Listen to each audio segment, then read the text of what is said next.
آج کے کئی معنی ہوتے ہیں جو مختلف مقامات پر تبدیل ہوتے رہتے ہیں۔ تلاوت کردہ آیت میں لفظ اولیاء کا استعمال ہوا، اس کے بھی کئی معنی ہیں اور جو مختلف مقامات پر تبدیل ہوتے رہتے ہیں۔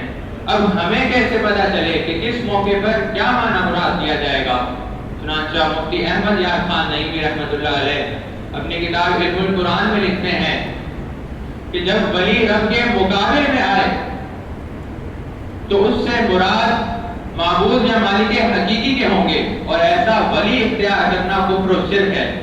پھر آپ فرماتے ہیں جب ولی رب کے مقابل میں نہ آئے تو ایسے ولی سے مراد دوست یا مددگار کے ہوں گے۔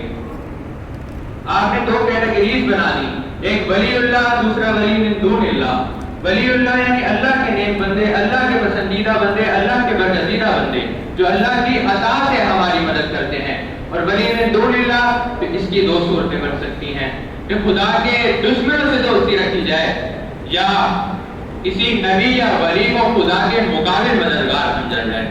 اب تک کی گفتگو کا نچوڑ صرف اس جملے میں ہے کہ ولی من دون اللہ کو بنانا عین کفر و شرک ہے اور ولی اللہ کو ماننا عین ایمان ہے۔ اب ہوتا کیا ہے، ہمارے کچھ بھولے بھالے سے لوگوں کو جو ولی اللہ کو مانتے ہیں ان کے سامنے وہ والی آیات پڑھی جاتی ہیں جو ولی من دون اللہ کے لیے بیان کی گئی اور ان کا برین واش کرنے کی کوشش کی جاتی ہے، انہیں گمراہ کرنے کی کوشش کی جاتی ہے۔ جیسے کہ اکثر و بیشتر آیت کریمہ پڑھی جاتی ہے وَمَا لَهُم مِّن دُونِ اللَّهِ مِن وَلِيٍّ وَلَا نَصِيرٍ، اور تمہارا خدا کے سوا کوئی ولی، کوئی دوست، کوئی مددگار نہیں۔ اگر اس آیت کریمہ کا ترجمہ بیان کرتا مفتی احمد یار خان نعیمی رحمۃ اللہ علیہ کے قاعدے سے کروں تو ترجمہ یہ ہوگا کہ اور تمہارا خدا کے مقابلے میں نہ کوئی مددگار ہے نہ کوئی دوست۔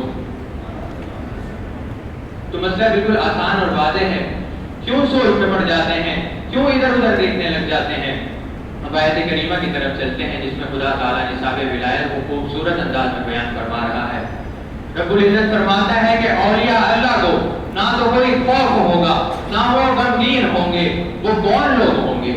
کیا وہ لوگ ہوں گے جو آج کے زمانے میں پیری مریدی کے نام پر دکانداریاں سجائے بیٹھے ہیں؟ کیا وہ لوگ ہوں گے جو آج کے زمانے میں پیری مریدی کے نام پر لوگوں سے پیسے بٹورتے ہیں؟ نہیں، بلکہ ولی اللہ